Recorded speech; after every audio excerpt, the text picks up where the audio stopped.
إن الحمد لله نحمده سبحانه وتعالى ونستغفره ونستهديه ونسترشده ونعوذ بالله من شرور أنفسنا ومن سيئات أعمالنا من يهديه الله فهو المهتد ومن يضلل فلا هادي له وأشهد أن لا إله إلا الله ولي الصالحين وأشهد أن محمدًا عبده ورسوله إن أصدق الحديث كتاب الله وخير الهدي هدي نبينا محمد صلى الله عليه وسلم وشر الأمور محدثاتها وكل محدثة بدعة وكل بدعة ضلالة وكل ضلالة إلا وصاحبها في نار جهنم.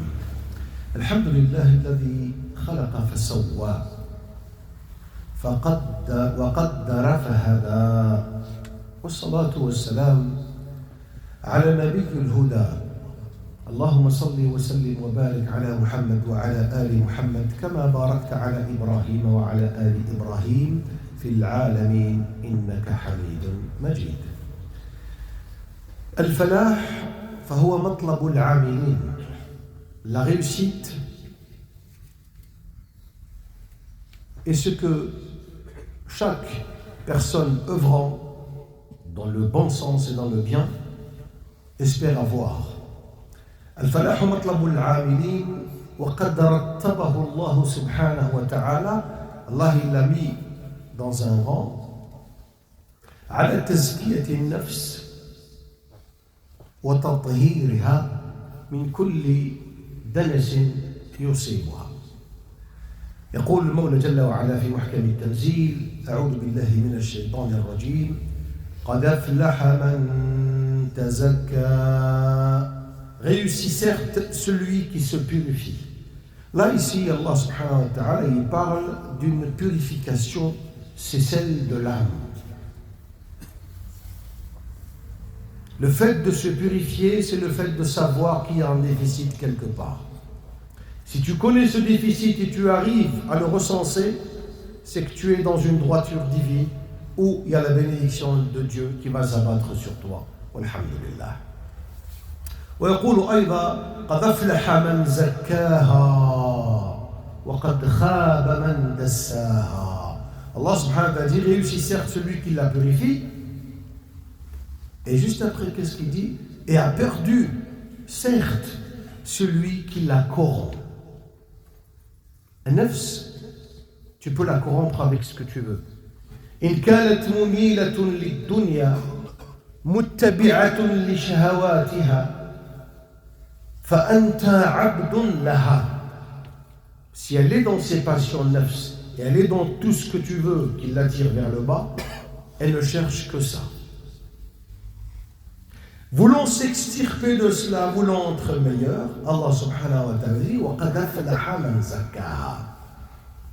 وَقَدْ بَعَثَ اللَّهُ سبحانه وتعالى رسوله محمد صلى الله عليه وسلم للأميين رسولا. Les gens qui ne détenaient pas le savoir, les gens qui étaient en pleine déviation, en pleine humiliation de tout, comme un animal qui boit, qui se reproduit et qui dort, c'est tout.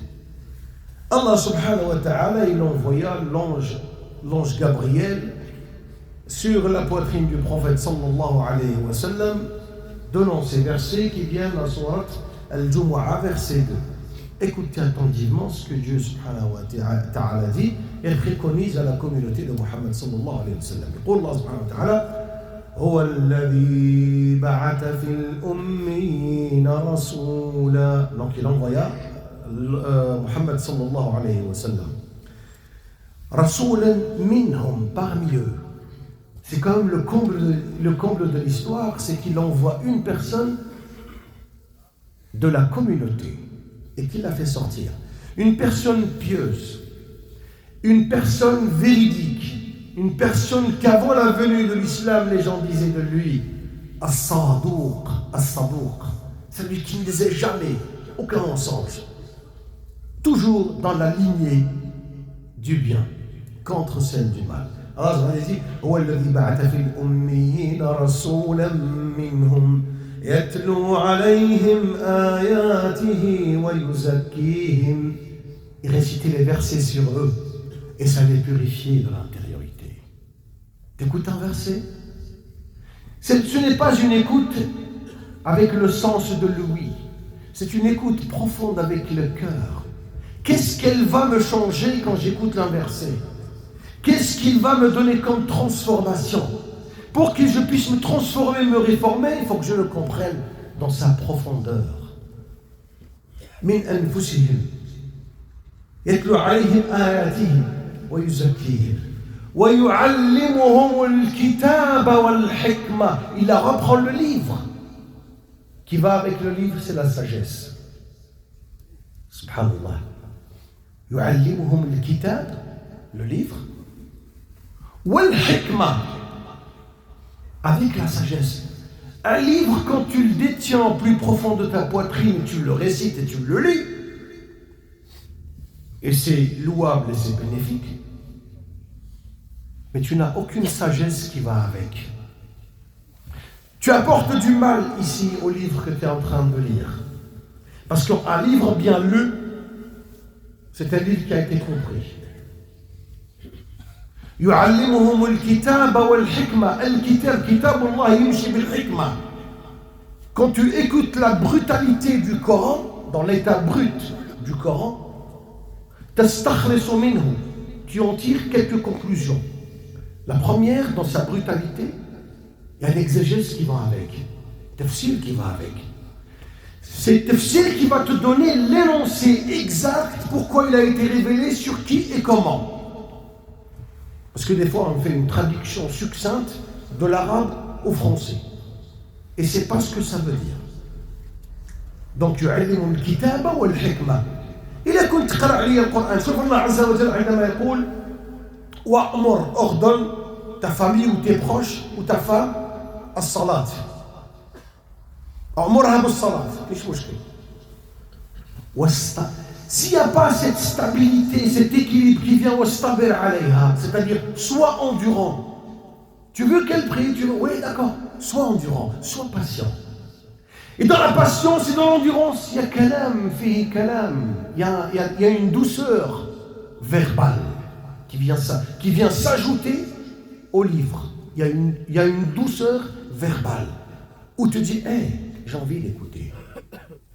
J'ai envie d'écouter, c'est important, c'est intéressant. Ça me parle. Wa'amur ahlka, ordonne à ta famille de faire la prière. Ordonne-les, oui, c'est un ordre. Après l'ordre ici, comment la perception de l'ordre quand tu lis l'exégèse, c'est pas un ordre comme ça tranchant. Un ordre capital et fatal, non. Un ordre qui vient avec la sagesse et la compréhension. C'est pour ça que les Sahaba, ils avaient cette endurance dans tout ce qui se passait. Parce qu'il y avait le verset, et il y avait la matière grise qui allait avec. Donc il y avait la compréhension. Donc il y avait l'adhérence aux propos du Coran. Donc, marhaban et bienvenue à ce Coran-là. Qu'est-ce qu'il dit? يعلمهم الكتاب والحكمة. Pourquoi? وإن كانوا من قبل, avant, لفي ضلال مبين. Ils étaient dans une déviation évidente. Ils n'étaient même pas sur le droit chemin. يأتي الكتاب والحكمة. Le livre vient avec la sagesse et la compréhension, et tout rentre dans l'ordre. Tout rentre dans l'alchimie avec le kitab ou le hikmah, c'est important. فكان النبي صلى الله عليه وسلم يتعاهد نفوس أصحابه. C'est comme ça qu'il faisait et qu'il préparait les sahaba بالتربية وتزكية النفس, avec l'éducation qui allait avec la purification de l'âme qui nous emmenait de l'intériorité. Ceci m'amène à dire aujourd'hui, في هذا العصر أو أمراض هذا العصر, les pathologies ou les maladies de ce temps-là, l'apathie. Qu'est-ce que l'apathie? هو الفتور. Cette apathie-là, elle vient, si on veut donner une définition pour mieux simplifier la chose, c'est un ralentissement psychomoteur. D'accord? Ça nous ralentit. C'est un manque de volonté, d'envie, d'énergie. Aucune animation de l'intérieur. Rien qui se passe dedans. Aucune motivation, surtout de la motivation sociale, spirituelle, émotionnelle, et à participer à des activités de groupe. L'insan lazim, il participe à des activités de groupe. Pourquoi doit-on participer à des activités de groupe? Comme par exemple salat. Tu peux la faire chez toi. Le degré n'est pas pareil que celui à la mosquée. Si tu viens à la mosquée, c'est que tu veux bénéficier des 27 degrés. 1. De 2, c'est que tu ne veux pas perdre le lien du groupe. Salatul Jama'a, elle est bénéfique dans la compréhension, dans la vision, dans le fait d'être émancipé. Allah dit Allahu Akbar, Hayya ala salat, Hayya ala al-falah, venez à la prière, venez à la réussite. Toi tu lui dis, je suis là. Je suis là, je m'incline à tes ordres divins. C'est tout. C'est l'appel. Quand vous écoutez l'appel majeur, c'est tout de suite on est là, avec le cœur. Il y a une animation qui t'emmène vers la mosquée et tu te sens tellement bien que tu as envie d'attendre l'autre prière, et c'est pour ça qu'il est dit سبعة يظلهم الله سبحانه وتعالى يوم لا ظل إلا من بينهم الإنسان ينتظر الصلاة بعد الصلاة.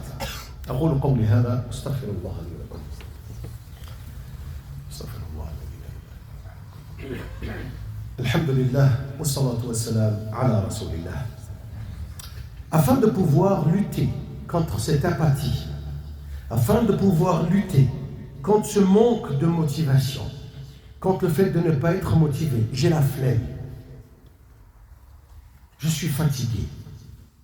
Là, je ne parle pas, ça peut être aussi de l'asthénie, de la fatigue généralisée, ça peut l'être.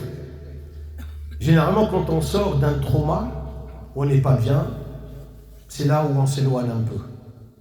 Or qu'Allah subhanahu wa ta'ala, subhanallah, c'est là où il a envie de notre retour. C'est là où il a envie que l'on soit avec lui. Parce que lui, il est avec nous. J'étais pas bien. Pourquoi tu fais la prière et tu arrêtes? Il y a des gens qui font la prière et ils arrêtent.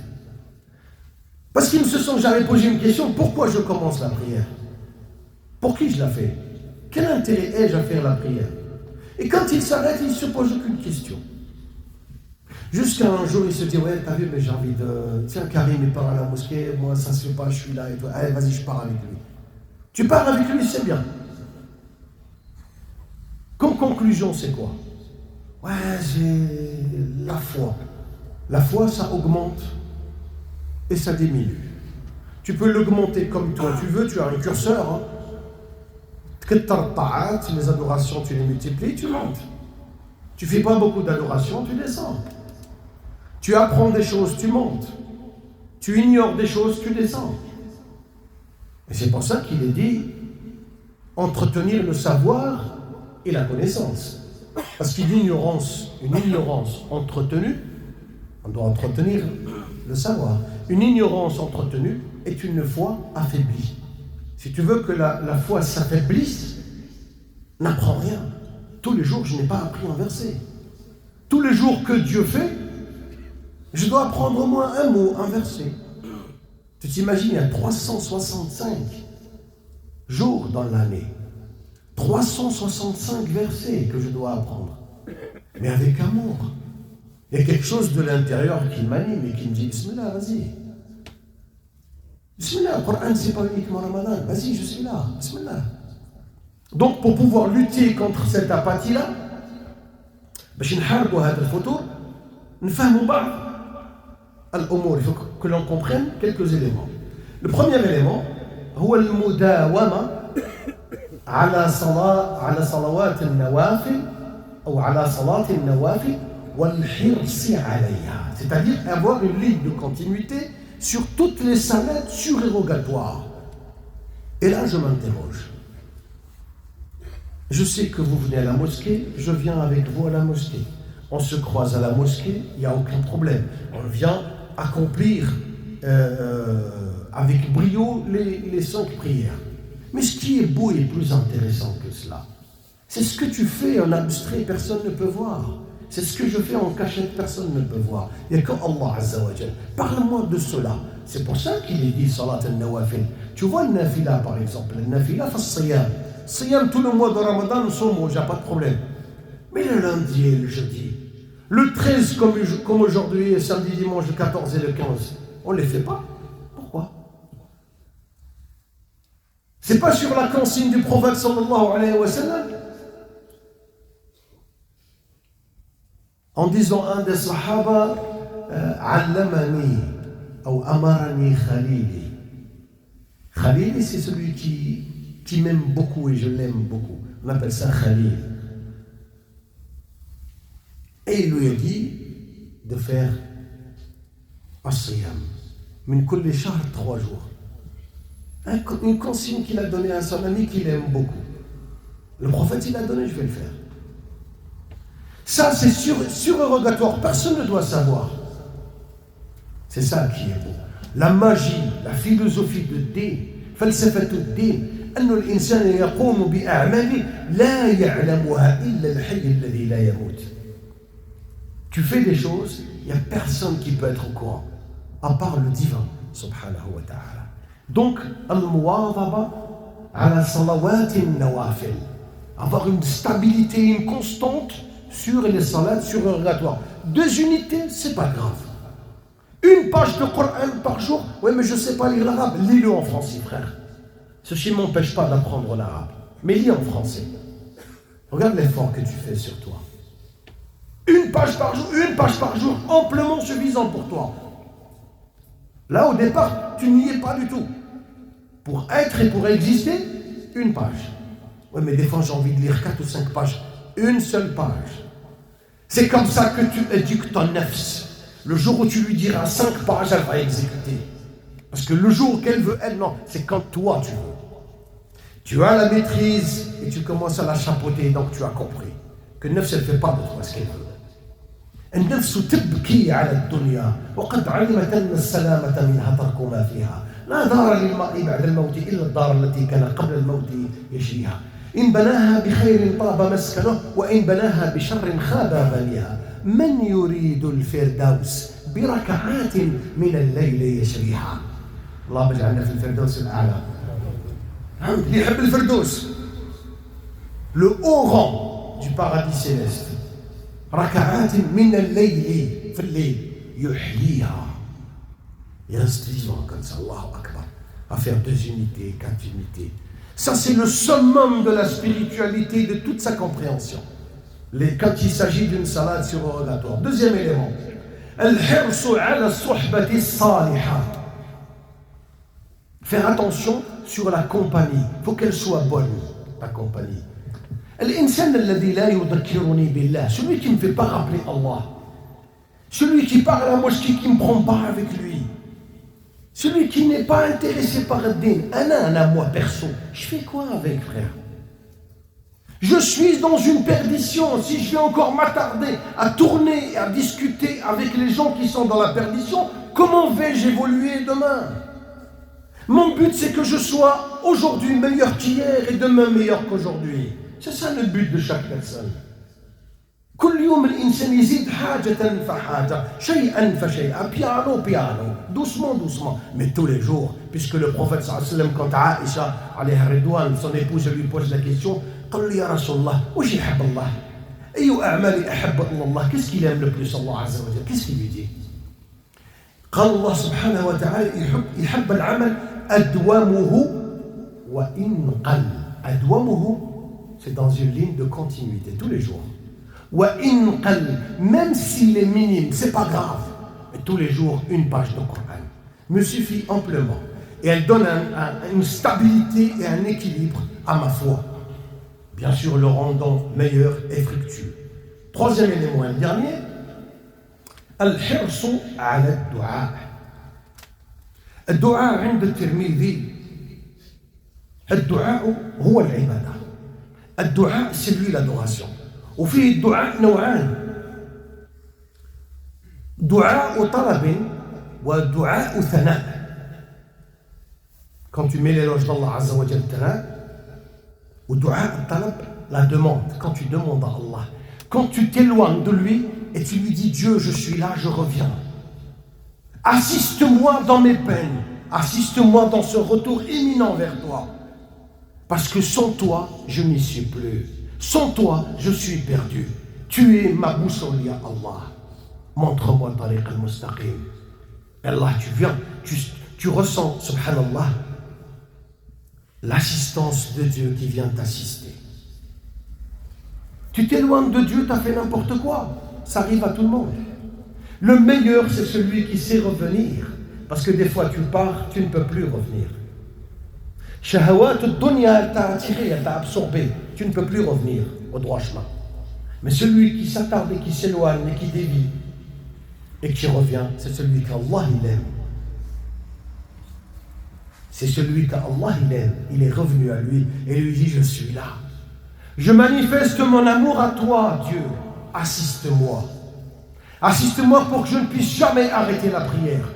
Assiste-moi pour que je puisse devenir meilleur demain qu'aujourd'hui. Et c'est pour ça qu'il est dit, comme l'imam Ibn al-Qayyim, il a dit, je n'ai jamais trouvé un dua meilleur que celui-là. Allahumma a'inni ala dhikrika. Dieu, aide-moi dans ton rappel. Tout seul, je ne peux pas le faire. Wa ala shukrika. Il faut que je te remercie pour tout ce que j'ai. Mais je ne vois pas ce que j'ai. Je vois uniquement ce que je ne possède pas et je n'ai pas. Wa ala husni ibadati. Qui te donnait la meilleure des adorations, comme toi, tu l'as conçu et tu l'as préconisé pour tous les fils d'Adam. Et c'est pour ça que l'apathie, aujourd'hui, si on veut la définir, médicalement parlant, c'est comme un déficit persistant de la motivation. On perd cette motivation. C'est comme ça que ça a été défini par la HAS, Haute Autorité de la Santé. Elle rentre dans les maladies. Il n'existe pas. لازمش الانسان يكون متكاسل تتكاسل pour quelque chose. Des fois tu n'es pas motivé à faire quelque chose. Quand tu manques de motivation, pose-toi la question. Tu veux le paradis ou l'enfer? Tu détiens la réponse en fonction de ces al-jannah ou al-nar. Tu as la réponse. Qu'est-ce que tu veux en fait? Essaie de te comprendre toi-même. Essaie de t'améliorer. Parce que tu peux le faire aujourd'hui. Il y a tout ce qui va avec pour être meilleur demain. Tu peux le faire aujourd'hui. Demain, peut-être, ce sera trop tard. On n'aura plus que les larmes. Ou peut-être même pas. On ne fera plus partie de ce monde-là. Et là, Jannatun Ammar. اللهم ارزقنا خير الخاتمة. اللهم أرنا الحق حقا وارزقنا اتباعه وأرنا الباطل باطلا وارزقنا اجتنابه. اللهم قنا عذابك يوم تبعث عبادك. اللهم انصر إخواننا المستضعفين في كل مكان. اللهم كن لهم ولا تكن عليهم. اللهم انصرهم بنصرك المبين. اللهم ارحمنا فوق الأرض وتحت الأرض يوم العرض. اللهم أنت الواحد الأحد الواحد الصمد فاكتبنا من عبادك الصديقين الصادقين في كلمتهم. اللهم اجعلنا من خير عبادك وارزقنا الإيمان والصبر. اللهم ارحمنا برحمتك الواسعة. اللهم أغثنا يا مغيث. اللهم أغثنا يا مغيث. سبحانك اللهم وبحمدك أشهد أن لا إله إلا أنت أستغفرك وأتوب إليك وقوموا إلى صلاتكم يرحمكم الله.